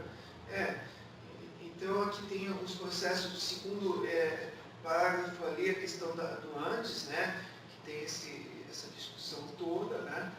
Que está em tramitação ainda e tal. Acho que dá para seguir, né? Voltando pegando todas essas ações aí que estão em andamento, em tramitação, etc. Acabou. Aí o professor Flávio vai fazer a parte financeira. A gente fez um pouquinho uma ideia de seleção de atividades, né? Bom, boa tarde a todos e a todas. Primeiro dizer que essa elaboração do gerenciamento financeiro, na verdade eu sou da diretoria como diretor financeiro. Mas ela tem uma execução cotidiana, que a Márcia está aqui presente, ela gerencia isso. E tem uma parte escritural contábil formal, não muito agradável para a Assembleia, mas ela é constituída, então, sempre formalmente por alguém credenciado da parte contábil. No caso da PUST, o serviço não é realizado diretamente na PUST, ele é terceirizado e ele é prestado por um profissional de nome Leonardo, que tem o CRC de número 29.871, com credenciamento aqui para Santa Catarina. O número foi fácil de decorar porque o 2 é depois do 1 e o 987 segue o meio, então tirando os extremos fica fácil. Vamos nós. Bom, primeiro o que interessa é saber que a dinâmica do financeira, ela sempre é um fluxo de receita e despesa. Não há acumulador em ativo ou passivo que não derive do movimento de despesa e receita. Quando eu fazia estrutura de balanço, meu professor dava aula fazendo desenho de uma caixa d'água, saudoso Luiz Eugênio Peron, fundador da ESAIC, também um dos primeiros professores de primeiro tempo nessa universidade, né, meu caro? E o Beirão, ele dizia isso: olha, não adianta discutir números ou balanço se não se mirar o fluxo do faturamento e dos custos mais despesas. Então, aqui na PUST é peculiar que a gente tem uma receita concentrada em dois focos. Primeiro, a receita operacional, que é a das mensalidades dos filiados. Depois, mais ali abaixo, onde está como encargos financeiros, a receita das aplicações financeiras. Então, se a gente olhar acima, aqui 2.481.000 significa filiados, contribuição de filiados. E abaixo, encargos financeiros líquidos, 782 de encargos de aplicação financeira. 762, é isso? 782, né? 782. Porque ali tem deduzido por dentro a despesa financeira. Mas eu queria entrar nessa complexidade de dedução interna de interferência em receita, porque a gente vai perder um bocado de tempo. Eu fui direto ao valor líquido. Conjugando, então, para 2016, o volume de receita, o 2.400, comparado com as despesas, nós temos aí um superávit de aproximadamente 600 mil reais. Agora, só um ponto que nosso Conselho Fiscal aqui destaca, e eu gostaria de repassar, que posteriormente vai à Assembleia Geral, né? Ele destaca sobre essa alocução breve que eu fiz, o seguinte, de que as despesas de pessoal lá no volume, elas são aproximadamente 62%. Exatamente o Conselho Fiscal aponta aqui 61,45% do contexto. É aquele 1.524, ele é bastante relevante no contexto. É a maior. E a administrativa segue esse padrão. Isso são, evidentemente, do operacional. Mas, no geral, ele nos alerta, enquanto Conselho Fiscal, para o seguinte: há uma descapitalização no sentido de que o valor de 2.481.000 é menor do que o 2.700. Então, o 600 que dá de superávit, ele tem por origem o volume da aplicação financeira. E, por óbvio, né, para que não houvesse descapitalização, a nossa operacional tinha que suportar todas as despesas. Então, eu tenho uma recomendação do Conselho Fiscal nesse sentido e eu também repasso isso.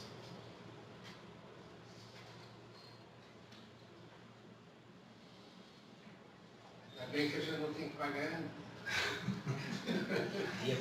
Bom, no geral aqui a ideia, os valores já coloquei, né? Aquele 3 milhões lá, obviamente, é o 2.400 com 700, e o 2.700 é o volume geral das despesas, incluindo aquela despesa financeira por dentro, aquele 20 mil e pouco apareceu aí. Então, o resultado foi positivo, no geral, com aquela referência que fiz dedutiva da descapitalização. A segunda análise. Bom, houve em relação ao ano 2015, claro que aí não é real, é nominal, né? Acréscimos nominais em relação ao volume bruto.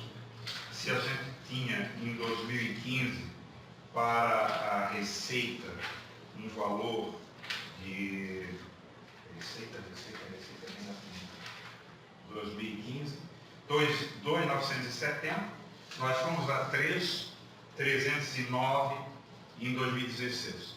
Então, não está descontada a inflação, que vinha da economia, né? Não é real, é nominal. Depois aqui embaixo a gente tem as receitas financeiras decorrente de aplicação, elas cresceram no impacto geral da receita. Se em 2015 ela representava 28,16, em relação à geral, subiram para 31,55. E por último, a gente tem aí o superávit representando 13,58 lá no início da gestão, 2014, sobre a receita de mensalidade. E agora, para 2016, ele quase que dobra, 23,70. Aqui é uma situação da estática financeira. Até estava o Leonardo, quando mandou isso para a gente, ele chamava de fluxo de caixa. Mas conceitualmente, fluxo de caixa é o volume bruto e detalhado do conjunto de receita no tempo, e a despesa ao contrário. Então eu até pedi que trocasse para a situação da estática patrimonial, porque é o volume, se eu pegar a conta caixa, que dá apelido a fluxo de caixa, eu posso ter, por exemplo, lá 2016, valor em caixa 746,612, 2015 371,44, 165, valor final de caixa 2014. O que representa isso? O volume de caixa exatamente às 24 horas do dia 31 de dezembro dos referidos anos. Quanto a entidade movimentou ao longo do período? Durante os 360 dias daquele ano, pode ter movimentado 1 bilhão, 1 trilhão, né? Então, no fluxo de caixa, eu estaria demonstrando qual é 1 trilhão, qual é 1 bilhão. Aqui é o saldo estático da situação patrimonial no 31 de dezembro. É isso que representa o balanço patrimonial e o conjunto de ativos e passivos. Nosso ativo predomina, para 2016, o ativo circulante. Ele tem cerca de 70% do valor do ativo. E o não circulante, 3,86%. Logo, o impacto da PUS é de acúmulo no financeiro para eventuais futuras demandas. E no não circulante, prepondera aí o conjunto de imobilizados, dali do 3,86, nós temos 2,700 mais 800, temos aí 3,500 de representação do bem patrimonial. Por dentro também tem os abates da depreciação gradativa. A cada ano, com o desgaste dos bens, vai se tirando a depreciação. Então o não circulante vai caindo de ano para ano, e ele só não cairá se a gente fizer reposição e modernização do imobilizado. Então, ele tende a se elevar. Se a gente olhar nesse particular, a linha de depreciação acumulada era 520, 2014, 2015 foi para 725, 2016 para 887. Isso é gradativo. Na realidade, o que ocorre é uma valorização dos bens imóveis, né? paralisação. Aí tem um problema, por isso, o Almir até falou antes, falar um pouquinho da auditoria espontânea e independente, que a CUSP contratou e vai passar a ter para as próximas contas. Porque nós estamos hoje sobre a égide de normas internacionais implantadas no Brasil para a contabilidade. Por exemplo, há 2 anos atrás, quando eu estava lá no Conselho Deliberativo do Havaí, e que fazia para o Conselho Fiscal alguma coisa de conta, a gente reavaliou todo o patrimônio e tal. Então eu podia reavaliar bens pela ótica da valoração do mercado. Agora não. Gerar um baita de um saldo aí, né? Não, e é real, para Florianópolis é real. Florianópolis tem peculiaridade. Vou dizer para você, já me aposentei, perdoa, mas nós éramos do mesmo departamento. Mas assim, eu dizia nas minhas aulas para os meus alunos o seguinte: aluno que vem fazer contábeis e deposita em poupança não sabe trabalhar com o mercado. Quando sai por aí de uma praiazinha, tal, compra um terreninho ali, 4 anos depois, quando você terminar o curso, vende, você vai ganhar o dobro do banqueiro. O banqueiro olha isso. Vocês estão fazendo contábeis, pô.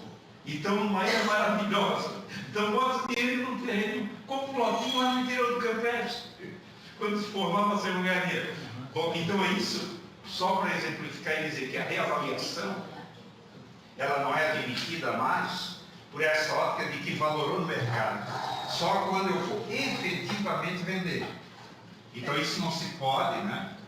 No momento, por normas internacionais de contabilidade, fazer essa reavaliação nesse momento. Só é importante salientar que houve investimento em imóveis e esse investimento tem realmente valorizado. A gente pode e deve fazer isso, até o Wesley, se puder anotar aí, o Amar, se puder anotar, fazer isso a nível de plano de gerenciamento, por exemplo, para a prestação de contas do ano que vem. Pegar ali pelo sindicato de corretores de imóveis, ver o valor do metro quadrado e colocar.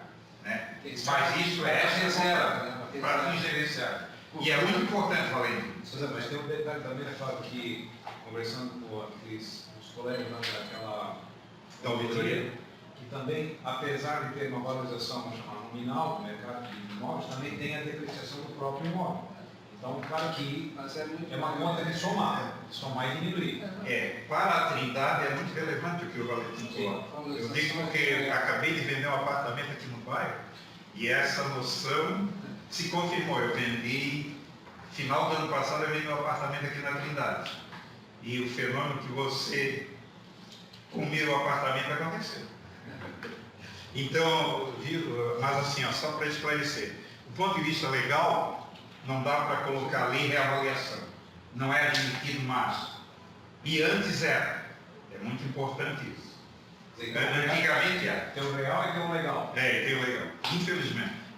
Em empresa também é assim. Os contadores, quem faz lá a escrituração do dia a dia, faz o tal de balanço gerencial para colocar essas coisas. Quem ganha tem sempre imposto de renda, né? Porque existe uma desvalorização do valor por cada inflação.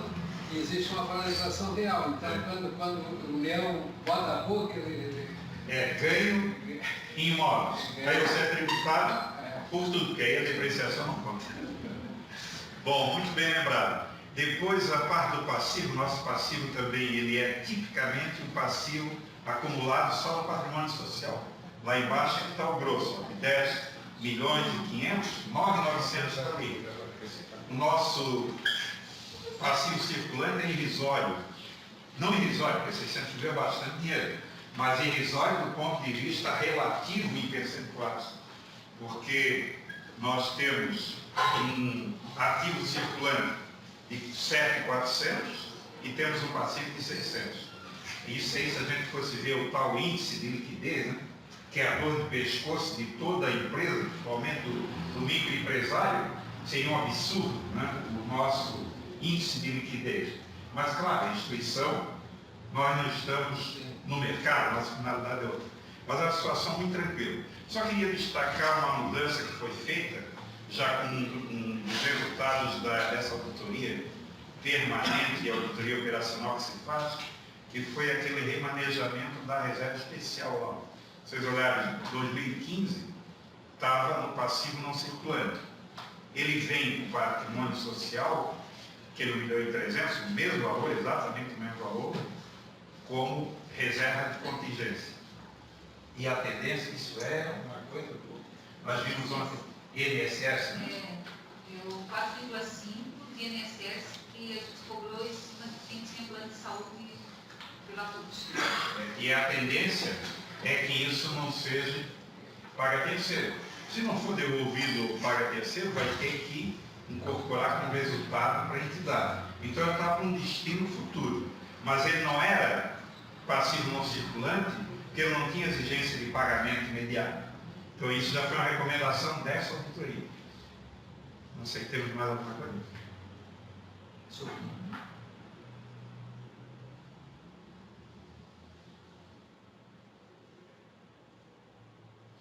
É isso aí, praticamente já falando, acho que pode passar. Só queria fazer um comentário, professor Flávio. Voltando então. Queria só fazer um comentário, dizendo o seguinte, que a questão da auditoria foi uma recomendação do Conselho Fiscal. O Conselho Fiscal que foi levado quando a gente fez a prestação de conta de 2015. Em 2016, quando a gente fez essa prestação, o Conselho Fiscal, junto, inclusive, quando a gente apresentou para a ONCC, recomendou a contratação dessa auditoria. Isso é muito importante também relevar que, do ponto de vista didático, né, que a gente tem, quer dizer, eu como autor, aí já como autor, eu tenho um livro sobre auditoria governamental, desde 97 esse livro. Então lá eu classifico em 3 tipos de auditoria. Auditoria comum, que é aquela corriqueira, que é a auditoria de fiscalização. Diz assim, olha, está ali o departamento de contábeis, vai ter auditoria do departamento de contábeis. Opa, se eu sou da economia ou da administração do serviço social, deu um rolo na contabilidade, porque vai ter auditoria lá. Essa é a mais comum e a visão popular de auditoria que se tem. Mas ele tem 2 outros tipos. Auditoria de gestão, trabalhei muito isso com prefeituras municipais, onde o prefeito que entra, ele não está preocupado em auditar para a prefeitura, somente se ele é o oponente partidário do outro. Ele está interessado em contratar uma auditoria para saber que malefício o antecessor, por acaso, cometeu para inviabilizar o próximo mandato do adversário. Eu chamei isso de auditoria de gestão. É um outro tipo. Não é para fiscalizar para a entidade. Eles querem benefício de grupo. E a última, que é esse tipo que a PUSC foi indada a contratar, que é a operacional. Uma auditoria para dar respaldo no acompanhamento dessas normas internacionais, dessa cadeia normativa, e fazer recomendações de melhoria para a instituição. Então, a auditoria da PUSC é esse 3º nível, né, Wilson? Mais alguma coisa? Acho que isso. Isso aí vai ser repetitivo, é para o Conselho Fiscal. Não, isso já falei, é o crescimento nominal. Aqui também o crescimento nominal. Conselho Fiscal, importante. Só para lembrar. Bom, além de eu mencionar a Márcia e o Leonardo, devo mencionar aqui que o Conselho Fiscal, do qual eu fazia parte, e me afastei para me candidatar junto com essa diretoria, ele é composto pelo professor Sinésio, pelo professor Pedro Moreira Filho, pelo Luiz Alberton, que é professor de auditoria lá do nosso departamento de contábeis, ex-colega meu e do Hans ali, né? E também do José Arno Schutz. Eu de alemão, obviamente, não entendo muito, então você já desculpa a pronúncia. É visível. Gente, é visível a minha distância, né? Shade, para mim é tudo igual, mas desculpe a pronúncia. No outro eu vou caprichar para não falar o nome dele. Errado. Desculpe ter falado errado. Não, mas para valorizar que o Conselho Fiscal é muito importante, porque tem 2 tipos de Conselho Fiscal. Conselho Fiscal que não olha as contas e assina em cruz embaixo, sem ver. E tem o Conselho Fiscal que fiscaliza, dá palpite, se reúne e cobra. E dá orientações também. E dá orientações. E eu aceitei para o Conselho Fiscal junto com o Alberton e com o Pedro Moreira, porque eu sei que eles têm esse perfil. Né? Não assinam simplesmente. Então aí o Conselho Fiscal analisou exatamente aquilo que já passei, aqueles balanços que devem passar. Aí enquadrou aí o artigo 28, ele vai reproduzir aqui exatamente aqueles números de lá, e ele faz alguns destaques. Primeiro, para o circulante, é muito importante dizer isso, que o caixa teve um crescimento de 3,51 mais. O nosso caixa, como eu falei, ele é inexpressivo lá naquela estática, né? 700 reais, 500 reais, 170 reais. Agora o crédito, sim, isso é importante. Nosso crédito, nós temos duas coisas para ver no crédito do Conselho Fiscal, isso é importante. Primeiro, que ele teve uma redução, e segundo, que tem uma recomendação para nós baixarmos um valor que lá existe, que provavelmente não vai se realizar. Isso acontece em várias instituições. Só para falar do meu time do coração, lá no Avaí nós tínhamos igual problema. Então, sei lá, tem 200 reais para receber do sócio que faleceu, mas já estava contabilizado e ele faleceu sem pagar aquela mensalidade. Pô, não vai pagar nunca. Então aqui nós temos que fazer, isso é muito importante que deixe claro aqui, um pente fino, continha por continha, centavo por centavo, nos créditos no direito a realizar a longo prazo, e aqueles que não forem realizáveis, nós temos que estornar e tirar do balanço. É isso que o Conselho Fiscal está dizendo. Muitas instituições terminam a vida e nunca fazem isso. Mas o Conselho Fiscal enxergou isso e nós temos que fazer. Bom, a nível de bens imóveis e bens móveis, praticamente não tem novidade, a não ser o software e a licença de uso de equipamentos que estavam, em 2015, misturados no imobilizado. E aí também, por recomendação do Conselho Fiscal, foi para o intangível. Foi dada uma correçãozinha. Depreciações de bens também já falei. Pode ir. No passivo, praticamente não tem nada que falar, a não ser aquilo que eu coloquei. Os dois aumentos ali colocados são nominais, tanto do patrimônio social quanto do passivo não circulante. E o aglomerado do passivo, né, é fortemente o patrimônio social.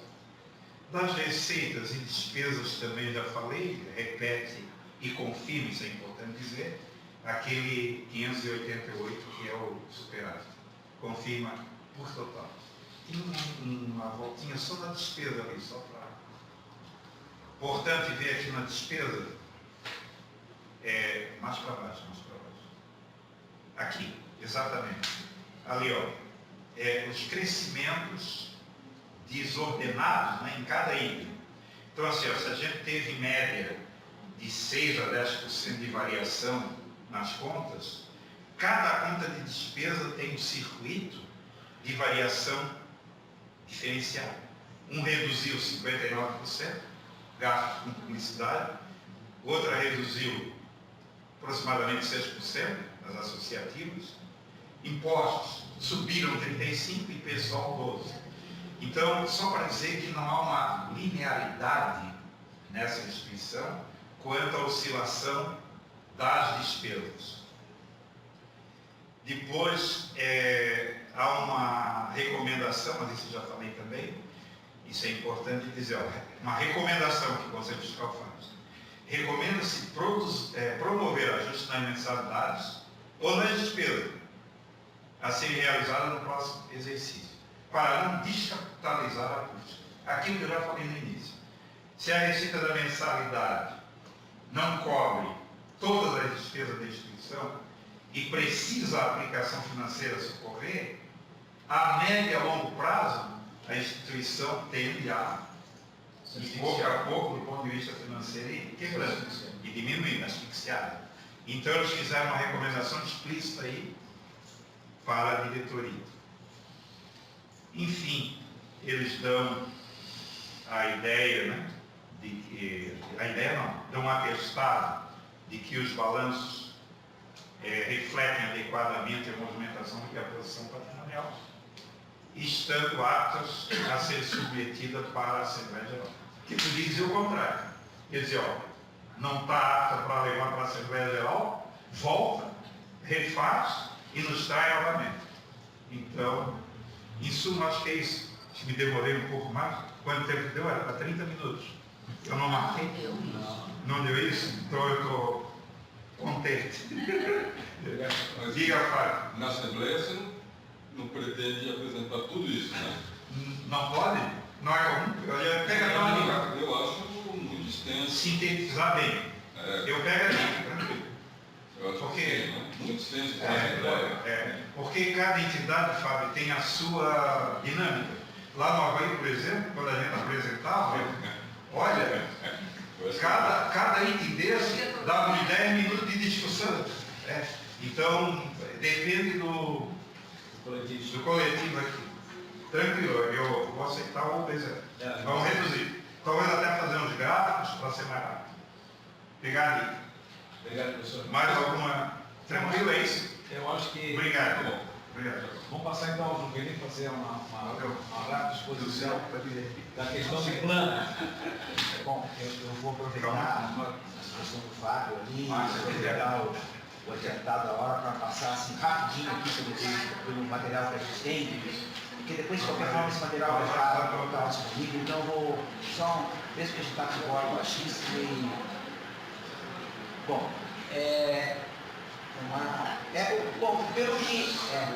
pelo que foi mostrado, tanto na parte financeira como na parte do Mira, né, que a gente fez, o que a gente vai apresentar esse tema é uma continuação, já podem esperar por isso. O primeiro slide ali, né, são compromissos programáticos aí, que faz parte do programa geral, com intenções específicas, sobretudo na área jurídica e na área política. Esse slide traz aí as discussões que foram publicadas na carreira dos salários docentes.